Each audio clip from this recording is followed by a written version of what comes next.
sponsored by Teamsters Local 1932, protecting the future of working families. Teamsters1932.org.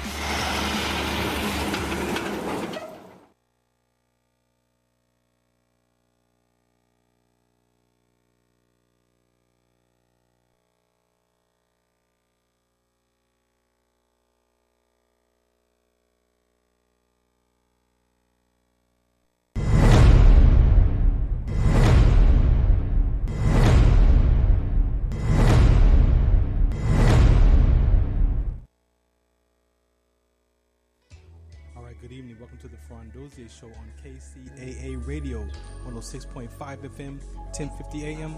Also streaming from the KCAA Radio.com website and nbrradio.us. We got to bless the show before we get started. Let's go.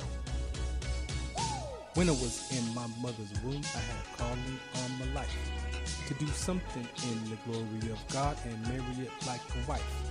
Commit myself to his word and never be led astray. And when it's all over, when he comes, I'll be glad to see that day in the morning time.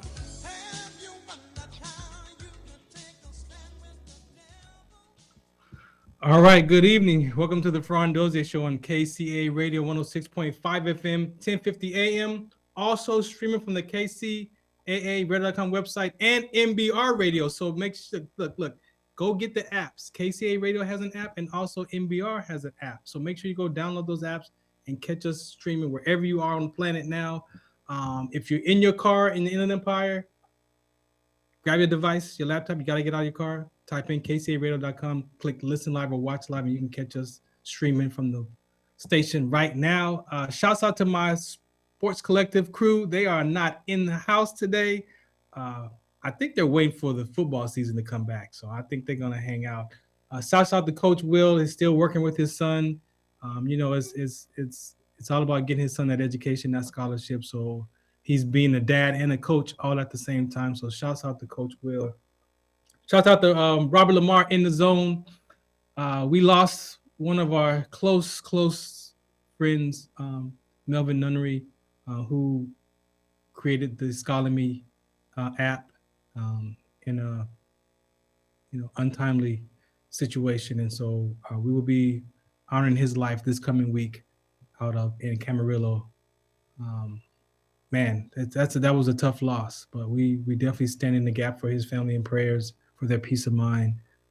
Great man, great guy, cared for athletes, cared for people, cared for families. Introduced to me to support my sickle cell trait talking, which he did. And so got a couple of episodes with him that we did as well. We did Scholar Me Live, where we interviewed high school athletes. Robert and I did. We had a great relationship, and like I said, unfortunately, we only get an opinion when people pass away. We don't get no say so. We get no say so. So I'm learning not to put my opinion on when and where, why, or how people die. Like, we only get an opinion about that. So we just pray for his family, his daughter, that everybody finds their peace around that. So tonight, very important conversation as you've been following along. Minority mental health is the subject for this month. That is Minority Mental Health Awareness Month. We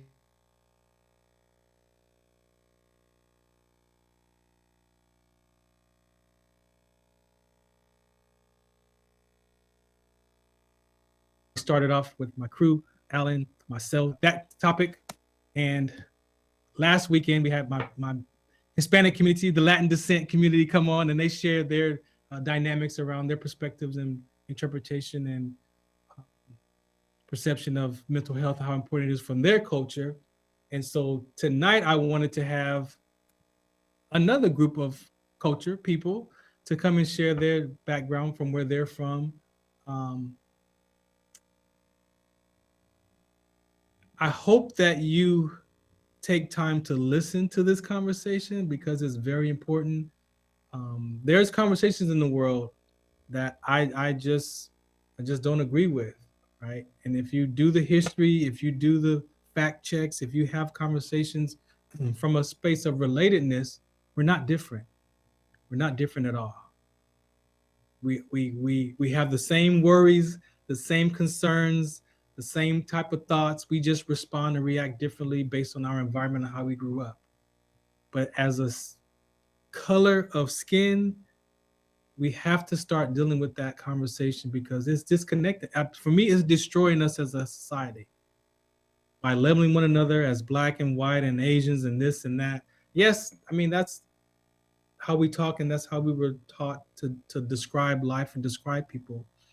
But what that does toward human beings is it disconnects us from that human connection, right? That relatedness. And so today, when people ask me, or I hear people talk about, oh, I can't stand the white man and the white man this, I'm like, which one you talking about? What white man you talking about? Hold on. Nuh-uh, hold on. What are you talking about? Who are you talking to? Who are you pointing to? Because just because the person is white skin, don't forget that there are different, people have different backgrounds that they come from, right? And so I'm grateful to have two veteran friends from the MBR network to come and share in this conversation because I want people to hear the relatedness. If you don't walk away from anything tonight, is that you walk away from the relatedness of us as human beings, because our grandparents and great-great-grandparents all came from somewhere to the United States for a better opportunity, for a better life, whether they were fleeing from a war from their own country or poverty or whatever the reason why they came here for a better life. And as you will see, they did that for their family, for their ancestors, for their future generation. This is proof. We're all here, proof of that whatever they went through, that those prayers were answered. And here we are. And now it's our turn to move this conversation forward, not backwards. So we're going to get into that. I have my crew here. Alan Emanuel is here. He's going to make sure that I don't say nothing off the record or anything incorrectly. That's my backup. He's got his, mental health ear listening, so he's going to make sure I don't say nothing too crazy. But we're going to get started. I'm going to play this public service announcement. Shouts out to Call Me Go. Again, anxiety, panic attacks, depression, stress. You might hear this for veterans, but we are human beings first. So anyone can deal with panic attacks. Anyone can deal with stress and depression and anxiety. But if you have a veteran in your family and you hear this PSA and you think this could help them, it's non-medicated, it's not drugs. It's a device to help our breathing. Sometimes you just need to take a few breaths to get your nerves situated. So shouts out to Call Me Go. I'm going to play this PSA and then we're going to come right back because we got 50 minutes. The Farron Dozier Show on KCA Radio, 106.5 FM, 1050 AM. MBR Radio. Make sure you get the apps. Some of us still carry the burden of battle. It threatens to drown us in our everyday lives. In battle, we had our weapons and combat gear to keep us safe, to keep us confident. But when we returned home, we were not armed with weapons and gear to cope with our own minds. I was lucky to find my combat gear, my mental weapon, and it's called Call Me Go. Call Me Go is a drug-free device that allows you to achieve calm in less than 3 minutes. In moments of anxiety, stress, anger, panic, or insomnia, not with medication, but rather by activating the parasympathetic nervous system through breathing regulation and multisensory stimulation. A recent study has shown that Call Me Go decreases PTSD and anxiety levels in veterans, helping those who are suffering and having a long-lasting effect. Visit callmego.com to learn how you can get Call Me Go through the VA or with a special veterans discount code.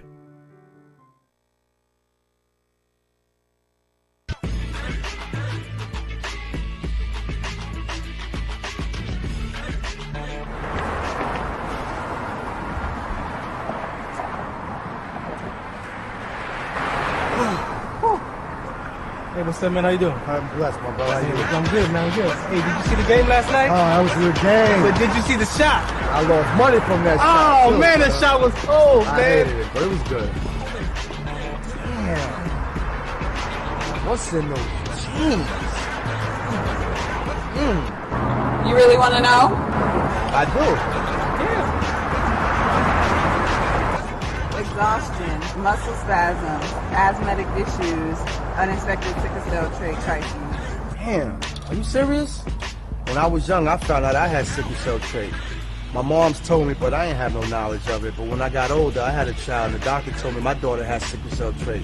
You know the facts that both parents have sickle cell trait, there's a 50% chance the child may have the trait, and 25% chance the child may have the disease. Hey, that's what's the count. Do you know that 2.5 million people in the United States have sickle cell trait, 300 million people globally? I didn't find out I had sickle cell trait until I was in the Army 10 years. Next thing you know, I had a sickle cell trait exertion site.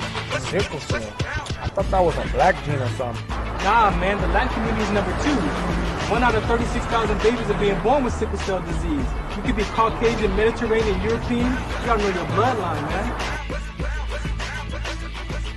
There is an inherited gene in our community that has been forgotten. The name is sickle cell trait. WDCONSCT, also known as What's the Count, is out to bring awareness, education, and prevention to people all over the globe. Want more information? Call us now at 323-215-5384 or visit www.wdconsct.org.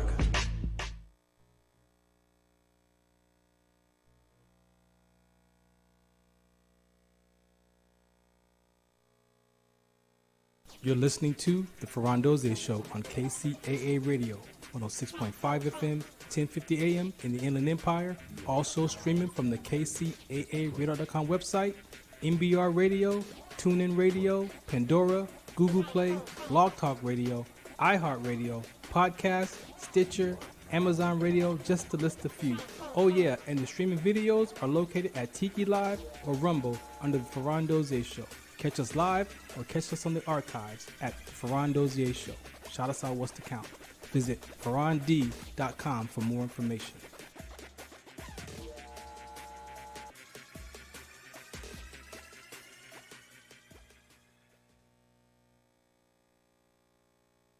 All right, welcome back to the Farron Dozier Show on KCA Radio. If you want more information about sickle cell trait, it's wdconsct.org. That is my life work. After the military, as you heard the PSA, I collapsed from sickle cell trait exertion, became an advocate, and now we deliver that conversation globally.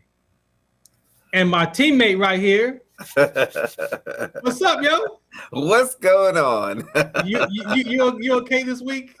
You know what? This week has been quite a week. It's been 2 weeks. I was in here last week, so it's nice to be back. Mm-hmm. And it's been one of those, like, just trying to catch up with all of the things going on. But I'm happy to be here. I stay in the present moment and remind myself that I'm here, and that's what matters. Hey, thank you for hanging out tonight. This show, I think, is one of the most exciting and important shows for me because of how our society views these conversations, right?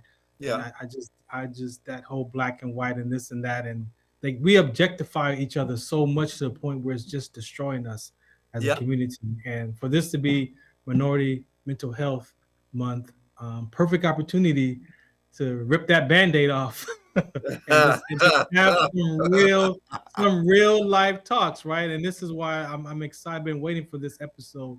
So let's just get into it. So let's see, MJ. Hello. Hi. Hello. Hi, MJ.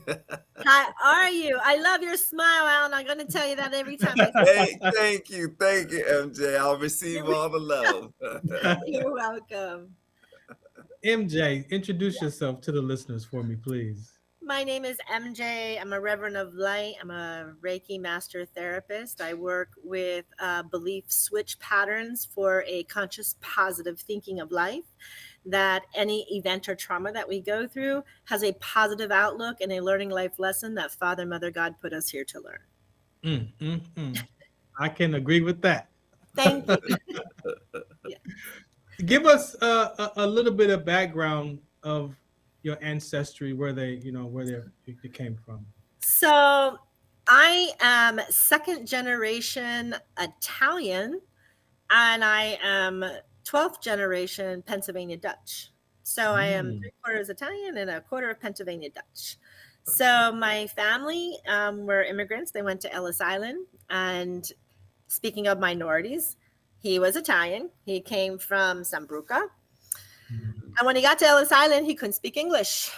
So they called him John Frank, which was not his name. His name was Joseph Deluzio. They also gave him a birth date, which was not his birthday. We had a hard time burying our family because when he did pass, nothing matched. And so we had to do a whole genealogy to go all the way back to Sambruca to this little church that he was born on top of the mountain. Wow. To only find out that his birthday was a month off and his real name. Wow. So that's kind of fun. And then my father's side, the Pennsylvania Dutch are German. So they were hard farmers. They were all farm people. I was born and raised in Pennsylvania. My grandmother was a dairy farmer, and my pap worked in the steel mills. So, Wow. and then that's about my genealogy. I was in a very, very small town, very small town. That's good. Thank you so much for sharing that. And I hope, again, for people to listen, this is why we're having this talk tonight, for the relatedness, right? Right. You just can't say white people and think that that's the Are you end talking? all. No, not at all. Not at all. So let me bring up Mr. Skelton here. There he is. What's happened? There you go with that Sonic cup. They didn't pay for You that. gotta love Sonic. You gotta It love is- Sonic. Hello, y'all. What's Hashtag happening? Sonic. How you doing, sir? I'm doing mighty well, mighty fine. Do me a favor and introduce yourself to the listeners. Well, I'll just start off like this. I'm a grateful believer in Jesus Christ, okay? And I've suffered and in recovery from alcoholism, several mental health issues such as anxiety, depression, and panic disorder. I am a retired military guy. I did air traffic control while I was in, and was able to be fortunate enough to instruct a little bit of air traffic control for the Air Force as a civilian for 7 or 8 years after my retirement. My name is Red Skelton. I got my can't. Okay. Hey. In my family, you got all kind of people with fictitious names, just to protect the innocent. Or the guilty. I don't know. No, I go by Red, and yeah, I'm grateful to be here. And like I say, I'm recovering from all of those above named areas. I lead a Celebrate Recovery class or group at my church, First Baptist Biloxi, and like to travel, like to help. I got a servant's heart, and I like to help others. That's just bottom line. That's it. Thank you. Yes. And MJ, identify yourself as a veteran. I don't want people to miss that. I am a veteran. I was in Nellis Air Force Base. I was an air traffic controller for the 2069 Com Group in special services for strategical and tactical missions out in the desert. That's what I did. Yeah. Thank you. Welcome. Alan, man, how do we want to start this conversation? I just want to just go in, but what do you want to say first about minority mental health? First of all, I think we need to acknowledge the elephant in the room. What does it mean to be a minority? Yeah. And I think that sometimes we fail to understand how we even got here and the reason why these things show up. And I think you have a very good point, Farron, this idea that really when we use stereotypes and these kind of broader conversations about individual groups, we start to lose our individuality. Yeah. So when you lose your individuality, what you're losing is you're losing a part of your right to self-express. So like if I don't get to be an individual in a space, what I'm saying is that the group matters more, which there are cultures who understand that the group does matter. And then there are cultures who believe that the individual matters. Right. Everything that we experience as human beings is on a spectrum, right? So there's a spectrum of the individual, and then there's a spectrum of the group. What we have to understand is that individually we self-express, and as a group we also self-express. So if you want to know what a minority is actually an idea that's created around a construct, right? The truth is we live inside of these constructs. we say there are black people, there are white people, there are people of this descent and that descent, right? That's how we live in these societies and understand each other's differences. What I believe is that there are differences among human beings.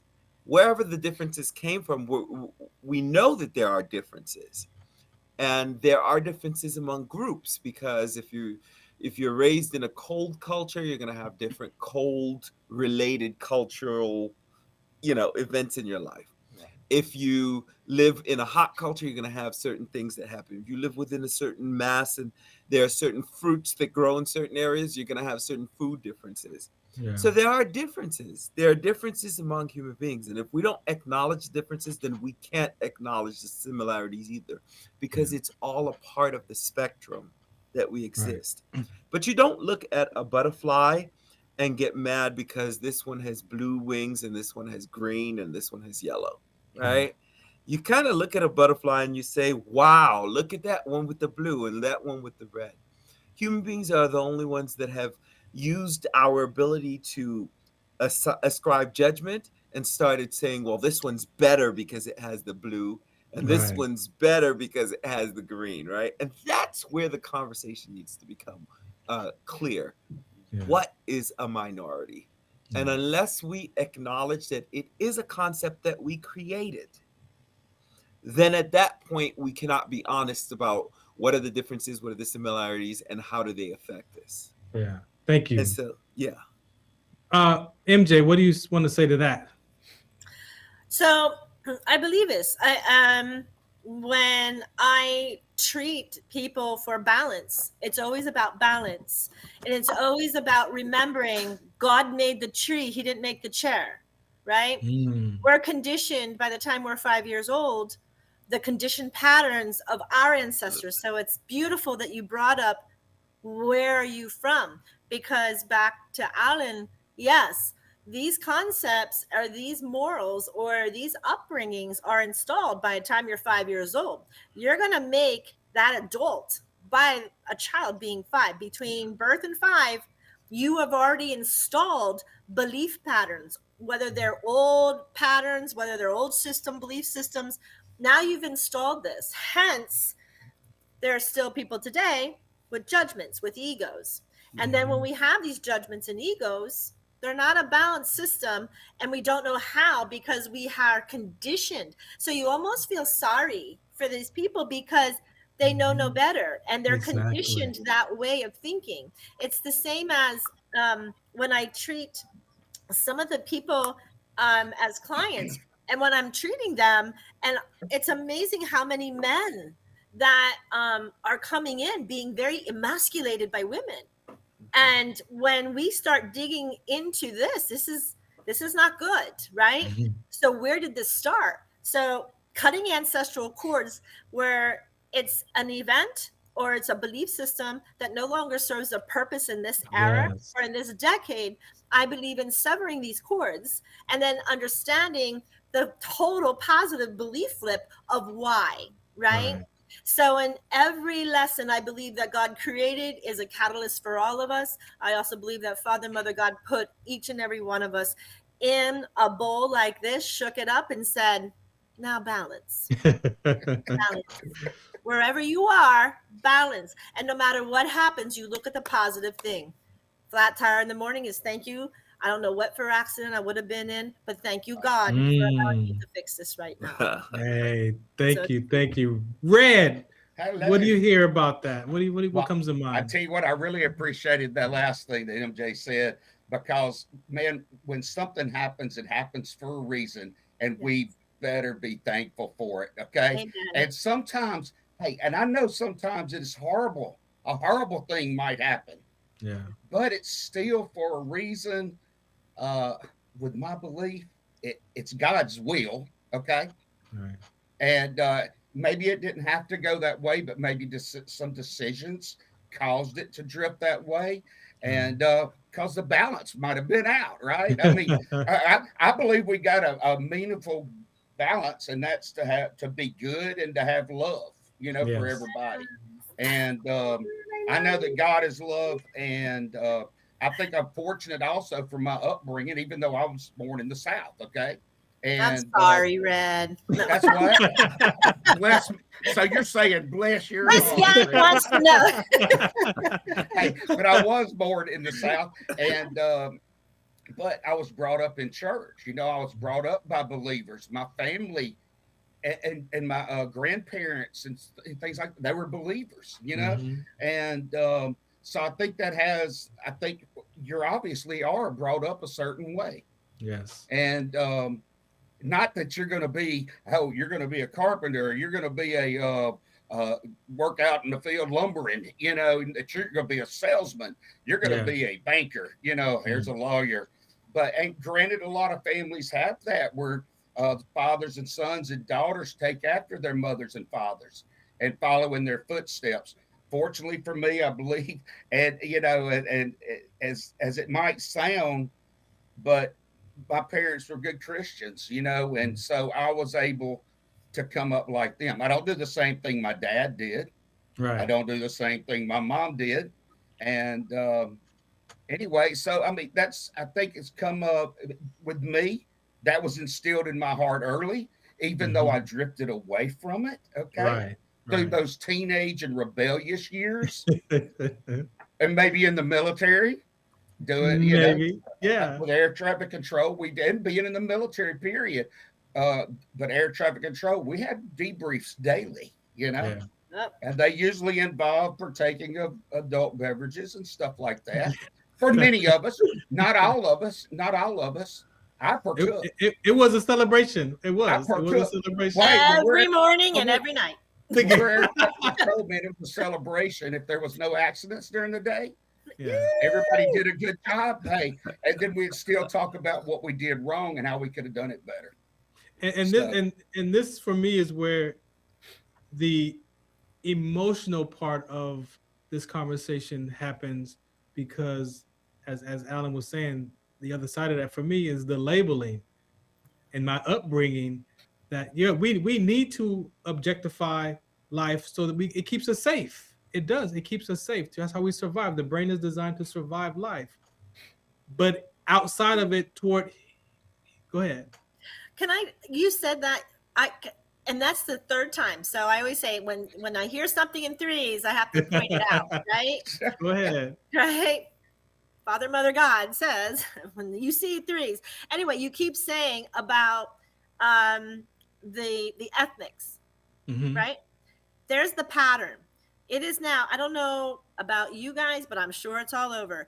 Every single thing that I have to apply for, it comes down to Hispanic, Alaskan, why? Or Spanish. And so I put none of your business all the time. When I say sex, I say often. No, but so I'm just like, I agree with you. And it stems from, there's that condition pattern, right? You're conditioned to already know this application is going to come and it's going to favor one of the ethnics, because they wouldn't be asking this question, or they're going to use it in their marketing, which sucks again, because now you're being used as a tool, and that's not good in my book either. Yeah. Just a poem. So I want to say something to that. Sure. So this idea of when I work with couples, when I do my happiness coaching, and in my private practice, I also work with couples, and I see a trend throughout the entire thing, which is oftentimes the reasons why we fail to see ourselves as a possible unit, right? Or as one or unified, is because of our lack of giving others the benefit of the doubt. And sometimes it's so easy, because the stories that we tell, and we talk about this all the time on here, about the stories that we tell determine how we see the world. And I love what MJ speaks, the world of conscious positive thinking. It makes a difference, because this is actually a story we get to tell about what's happening. The facts are going to be the facts, but the stories allow us to give us context for what's happening to us and what's happening to other people. Yeah. And inside of those stories, there's meaning and then there's intention. Yeah. And the benefit of the doubt is that place where you get to say, can I believe the best about somebody until they prove me otherwise? Right? Because what happens is it's like the ripples when you put that rock in the ocean. The ripples that you put out, that first rock ripple is really the one that propels the next sequences of ripples. And so if I'm starting from a place of positivity, believing that I can see the best in somebody, even if I see them as different from me, if I see them as not exactly the way I see myself because I see differences, I'm then able to recognize that there is a commonality because I'm open to seeing the similarities in our humanities. You can't even see the similarities. You can't even see the potential of good in another person if the intention doesn't start first with, I give you the benefit of the doubt. Right. So I think that in order to start a conversation around races, particularly how we are able to identify, and that's why I started with that question, like, what is a minority? Because if we're not clear that we give the intention behind what it means, Right. there's a new conversation that I think this country and the world needs around diversity. And that conversation is intention. It's do I see other human beings different from me as similar while different? Or do I only see different and cannot see the similarity, the thread of humanity that they have with me? If I can give them and I'm almost there, if I can give them the benefit of the doubt, there's potential for being able to understand. If I can't do that, I will always be lost because I can't understand what I'm unwilling to see as good as similar to me. It's unfortunately a learned behavior. Like this objectification that we're talking about is not just about skin color. If you put a Laker jersey on and he's got a Clipper jersey on, I will people kill each other in the parking lot in sports because of a jersey. Yep. And they don't even own the team. Like, that is the power of objectification. And for me as a veteran, is I was trained at 19 years old to objectify another human being to a terrorist and then go train to kill terrorists. But that's a human being. That's a human being. But that's how powerful that brain is to then, again, out of context, especially toward human beings, one another, when you objectify another person, it disconnects you from that human connection. And then I will talk to you like the world talks about your skin color or he got glasses on, so we could talk about a person who wears glasses and have a whole negative context conversation with intention on because he wears glasses. And this is where you can demonize people and it feels Don't okay. feel bad, Red. Don't feel bad, Red. Hey, where's y'all's glasses? I got your back, Jack. Me and BJ. Me and MJ, we good. Mine's in the truck. Wait, I could be with them too. Wait. So the interesting thing is I chose not to wear glasses, but I was told I should have. You're welcome. You're welcome. But this is what I was going to say. This idea of like demonizing or labeling, which you called it labeling, but it's really inside of the same category. Yeah. It's how do we see each other without having to see each other as other? That is the conversation that we need to actually have, because there's nothing wrong with recognizing the beauty in diversity. If you can do that and not see other, but see different as a part of who you are, you start to change what's possible. But the thing is, when you have you got to keep in mind some of the things. I think Red was saying this, there's some things you do carry on from your parents, and then there's some things you decide you don't carry on, right? But you gotta, and this is where, and you know where I'm going, Farron, because I say this all the time. The first step is awareness, because if you're not aware, if you're not aware, because like if you're not aware, what you're going to do is you're going to carry things that you didn't even know you where you got them from or why they're there. And that conversation holds when it comes to minorities and labeling, because a part of what we do is we carry these conversations or stories with intention connected to them, and then we take them from generation to generation to generation to generation, and we never stop to say, how did I get this story? What am I aware of the story, where it came from? And am I willing to tell a new story around my neighbor? If I can't get there, then I can't move. And so this is the importance of awareness. It gets us to see, oh, there's more there. I remember, and I'll say this and I'll shut up. I remember I worked at a hospital, and I was working with a group of white people. I was the only Black person there. And they were telling me about the stories of Appalachia. And they told me how they would do certain things. And I was talking, I was like, well, that sounds like some stuff I heard in the ghetto. And as we were talking, it was all of these points of similarities of how they used ingenuity and did things and they had new names for stuff. And I was just like, if we could just understand that the humanity that carries through the different ways we show up in culture is deeper than the culture itself, then we can begin to understand each other as brothers, as sisters, as people of a common denomination. But the problem with us today is that we are anchored into things we're not even aware of. And we gotta get deeper in our understanding of what it means to be human. Right on. We call that the I am. It's the Christ light.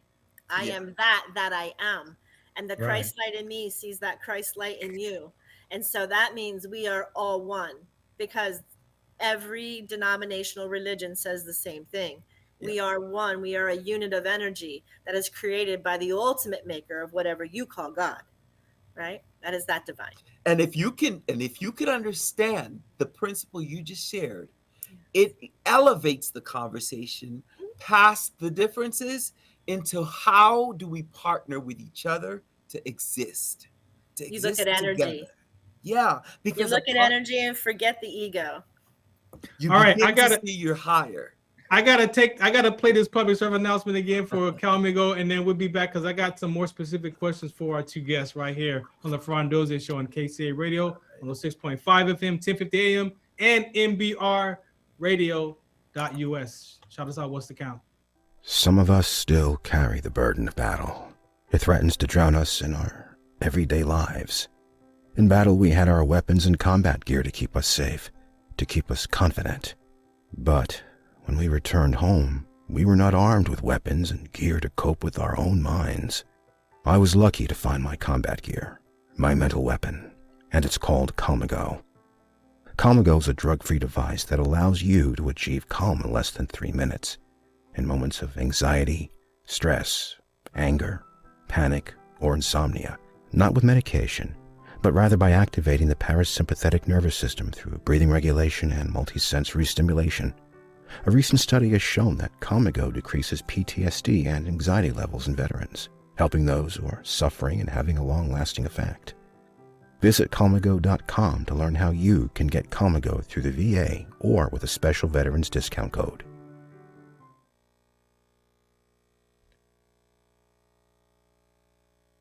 Do you remember studying sickle cell in biology class? What's the Count on Sickle Cell Trait Prevention is here to bring you awareness, education, and prevention conversations around the risk factors of this inherited gene. Visit WDCONSCT.org. Tune in to the Farron Dozier Show on KCA Radio 106.5 FM, 1050 AM, also streaming from the KCARadio.com website on Sunday nights at 8 p.m. Pacific Time. Brought to you by Sports Collective TV, Sports Collective Radio, and Sports Collective Media. We got the Heme Factor, we got In the Zone, and we got Fourth Down in the 20-second timeout sports segment. All for you right here on the Farron Dozier Show on KCA Radio 106.5 FM, 1050 AM, also streaming from the KCARadio.com website with my guest hosts Robert Lamar and Coach Will. Catch us on Sports Collective Media on Instagram and Facebook.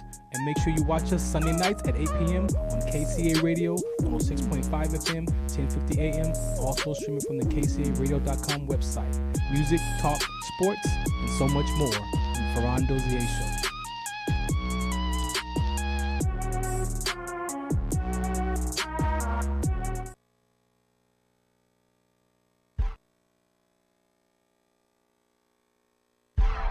I just wanna breathe his name, my God.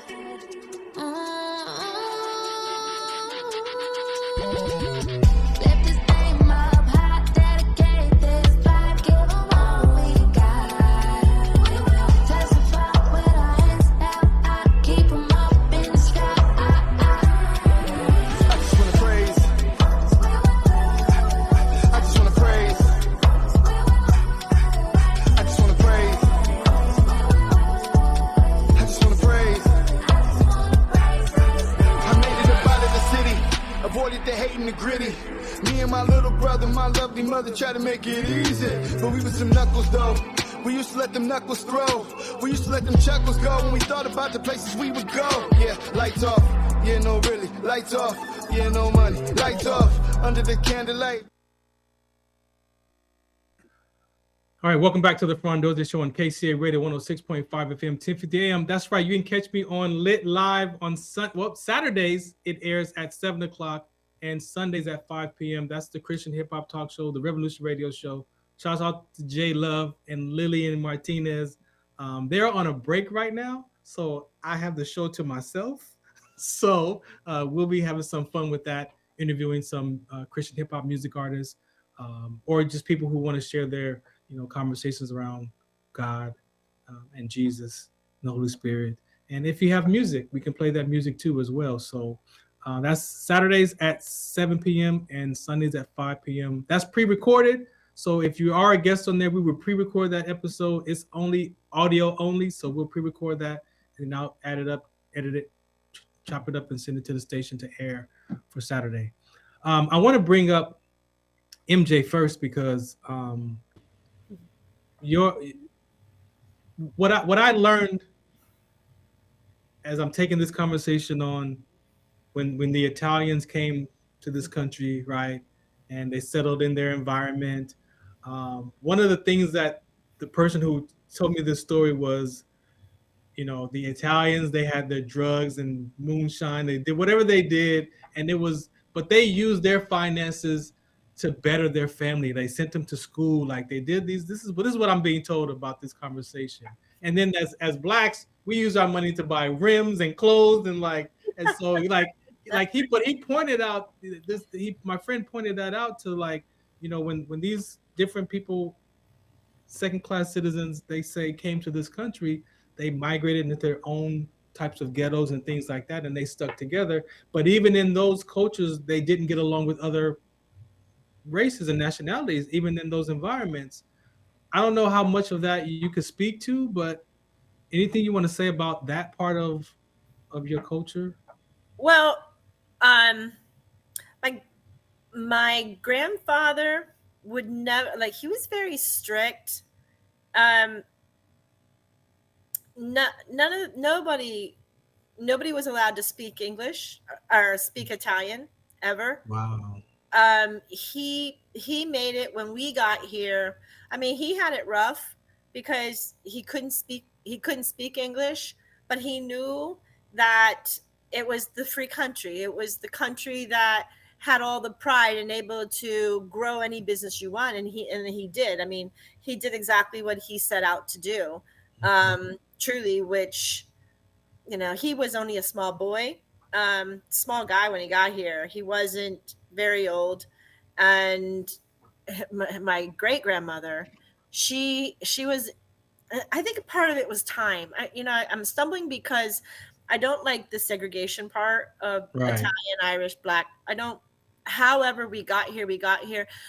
I don't, the things whoever told you that didn't happen within my family. My family worked very, very hard. He did the American dream, where he got here to the free country, and he worked by the age of 12 just picking up coals from the tracks when the coal trains would go by on the rails. Wow. And they would drop, he would pick up the coal to try to turn around and sell it, because the train wasn't going to stop to put it back on. So they would go ahead and they would take some pieces for themselves, or then he would try to sell it to make money for the congening of the family. Yes. And then he worked his way up, and he literally was a state electrician inspector, and he had his own business. So he did the American dream with the family. I mean, he always was a major, work. He didn't segregate the women, and he had nothing but girls.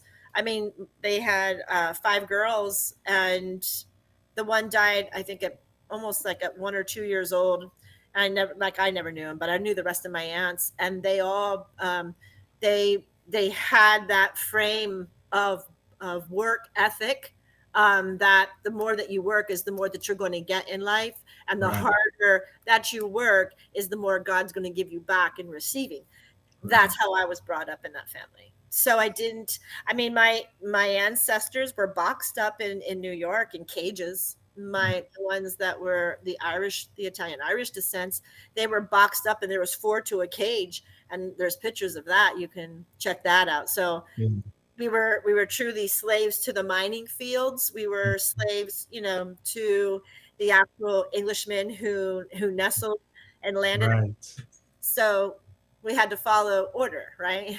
Right. When we follow order, we have to remember that's cultural and that's judgment.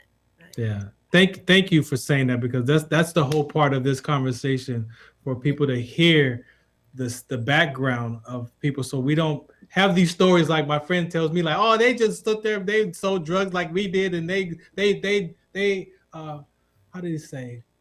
But now I did have, like, somehow in my ancestry there was mafia. I have, they don't really talk about it, but that was kind of like the joke. We used to say Guido, but right. And then they would joke. I mean, my family had a very good sense of humor. They're pure hotheads. I mean, every Italian's a hothead, right? But they were very giving. They were all Roman Catholic. I mean, I was Catholic until I was 28 years old. So we grew up by the golden spool of the nuns and the rulers, and I mean, that's how we were all raised. Yeah, thank you so much for sharing that. Let me bring up Red real quick. Red. Hello again. Give me some background of your ancestors, man. What had them come? The background of my ancestors. Yeah. What do you want to say? When you ask that, I haven't done that genealogy and stuff. I've tried. Yeah. I go way back into royalty. Way back there. I ain't ever seen none of that stuff.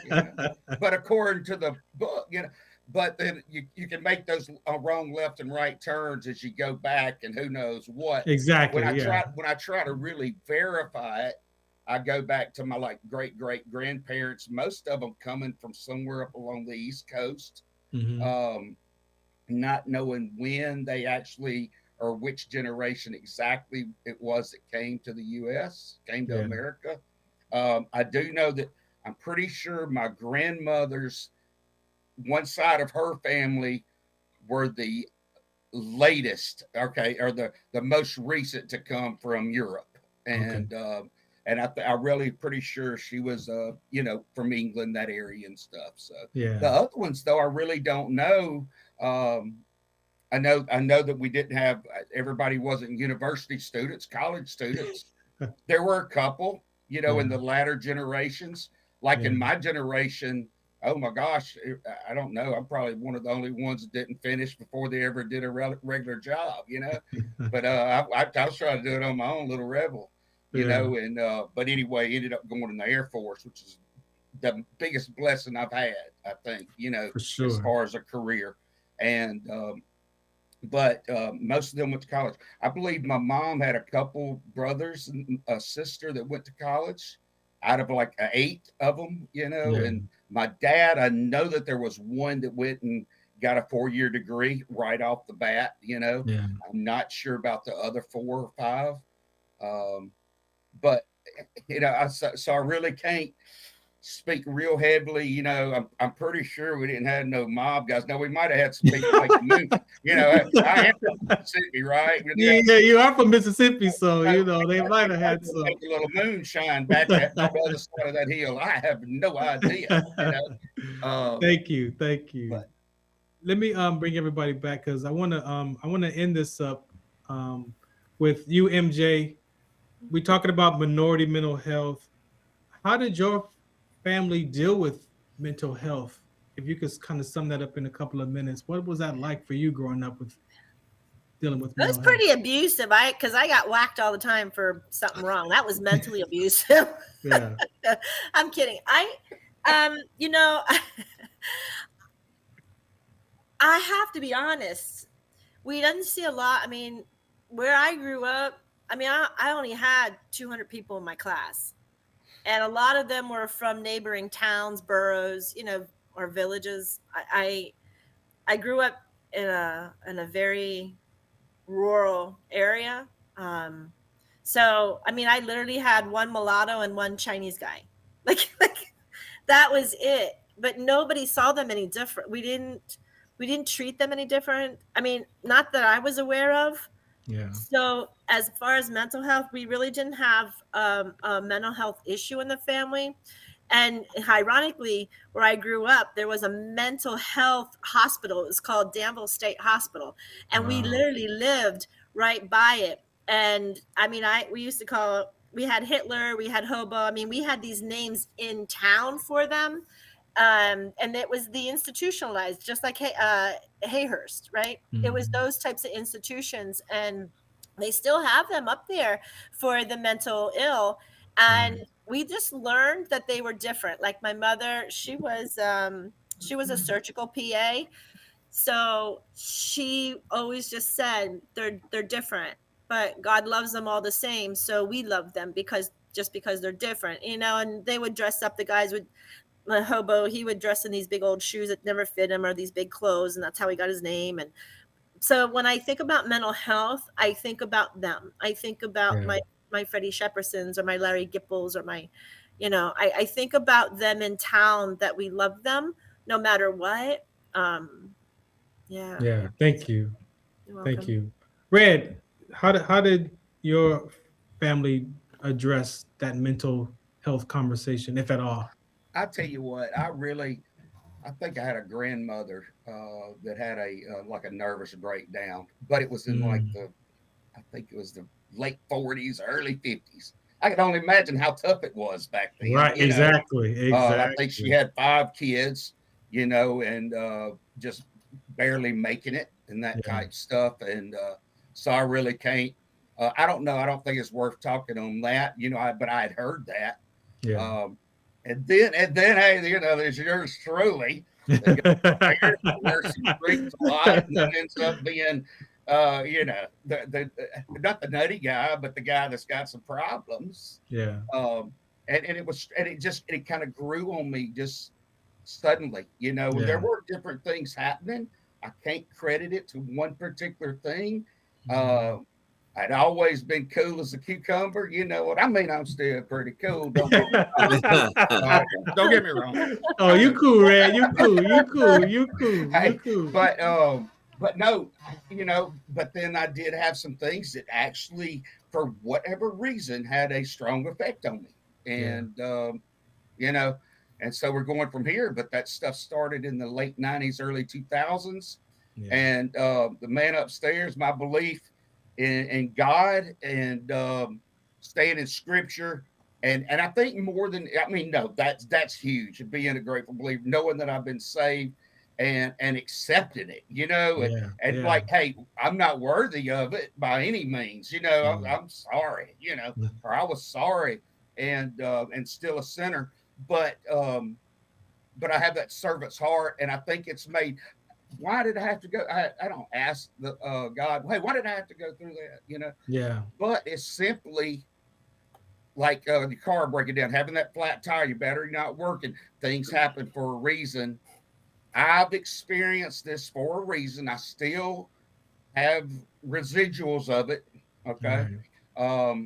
I'm taking medications. I can't wait to try to talk to my VA doctor and get that little breathing apparatus. And I'm going to have to look into that. But that being said, and in all seriousness, I've learned from this, that's something, my health like that or mental health is something I've got to carry. Yes. Same way with my alcoholism, when I quit back, and it's almost 30 years sober. Yeah. So that really doesn't bother me at all any longer. Yeah. It's done. It's over. I'm recovered, but I don't stop practicing, staying active, letting it work. But now I've been able to share on all these experiences. And then there's another blessing, hey, it happened for a reason. Who knows where I would have been if it wouldn't have happened, and who cares, Yeah. But I feel the same way because my journey of having the level of mental toughness as a basketball player, and then joining the military, and then identity changing from a basketball player to the soldier, and then all the stuff that I dealt with into my medical retirement, and that was the real trigger of the whole depression, anxiety, because I mean, we would deal with it, but I play basketball and leave it on the court. We would exercise and we leave it on the court. But when I couldn't physically exercise anymore and I had that mental anguish, it was like, okay, this is different. And like you said, fast forward, 14 years later, I could say I had to go through that because of what God had for me to come back and deliver these messages. How would I be able to talk about strongholds and afflictions if I didn't go through that and know what it feels like and tastes like, right? Exactly. And then go through his healing process with that, deliver me from some of that stuff, help me manage that stuff, and then have that as a testimony to go back and help people. Hey, this is what that might look like. I can't tell you that's what it is because you need to discover it for yourself, but I can sure share my story and maybe show you where you can look, right? But if without that, I would be just talking about it. I think as far as mental health, my last part before we go is we can no longer just talk about mental health. We have to talk from it. And talking from it is being able to open up and share your story, share the impact of where you was before, during, and after, so people could look and self-examine themselves, that self-awareness, and be like, hey, you know what?